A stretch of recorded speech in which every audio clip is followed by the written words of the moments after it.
Le secteur des transports se caractérise principalement par un enclavement physique interne des zones rurales et un entretien routier relativement peu profond.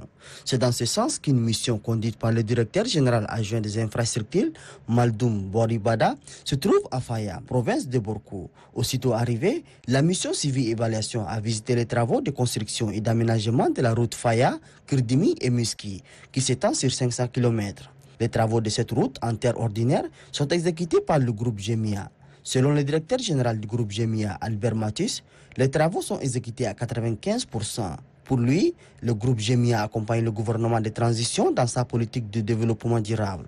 Les résultats attendus par la réalisation de ces projets sont l'amélioration des conditions de vie des populations et l'accessibilité des services de base. C'est dire que les bénéfices économiques et sociaux du présent projet concernent directement ou indirectement tous les usagers du tronçon des routes Faya, Kirdimi et Miski, en passant par les villages Amoul et Olboy.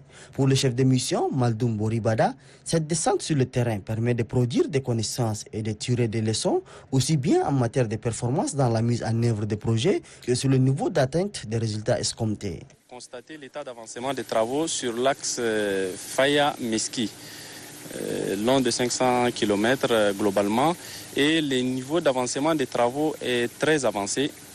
Pour ne pas dire qu'elles attendent leur réception.